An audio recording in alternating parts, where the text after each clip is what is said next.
One of the first things I do is I introduce mini games. So this mini game is called the pawn game. It's played with only pawns, so we'll need to remove our back rank pieces. Oh, reach out there, get those. So there's a lot of different variations to this game. Some play the most pawns that make it to the other side wins. I like to play it depending on the age. The person to get the first pawn to the other end of the game, other end of the board wins. So what I do is that we teach the pawn movement. So the pawns on their very first move, and only their very first move, they get a choice. They can either move one square on their first move, or the pawn can move 2 squares on its first move. So instead of moving here, I can move 1, 2, and I can move up there. Now each pawn gets this choice when it's their first move.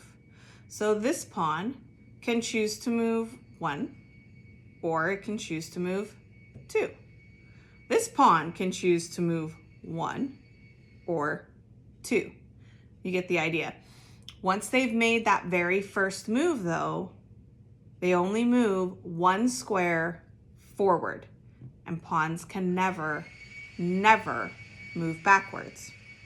So let's say this pawn chose to move 2 squares forward, and now I can move 1 down the row, down our file here. Now let's say I only chose to move this pawn 1. And let's say black moved theirs 1, 2. And let's say I move this one 1. And then black moved 1. Now let's say I wanted to now go, wait, I want to move it 2. I haven't moved it 2 yet. You can't.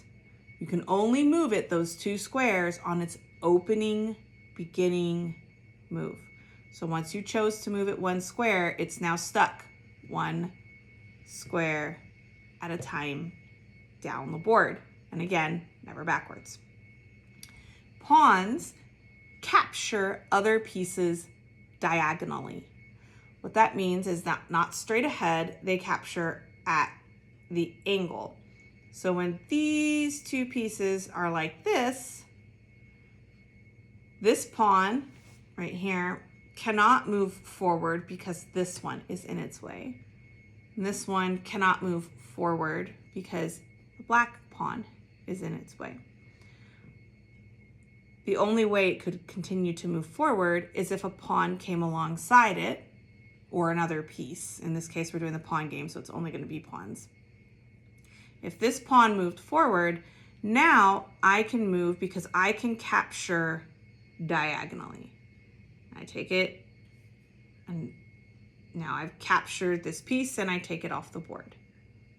And now my pawn can continue to move forward. So let's say they move forward, and now I move forward.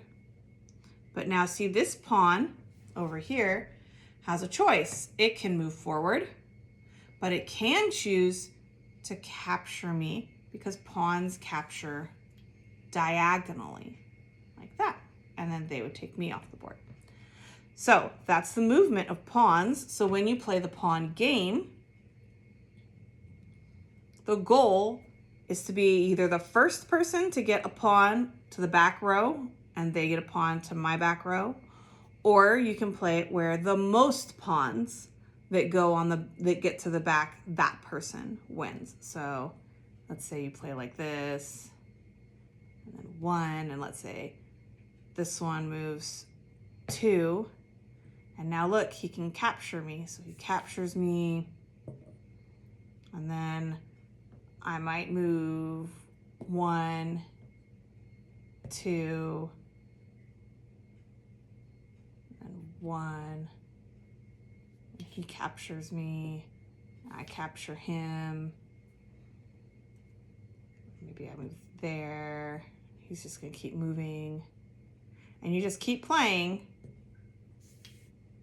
until somebody manages to get a pawn there to the other end. So you either get one pawn to the other end, so he wins, or you keep playing the game.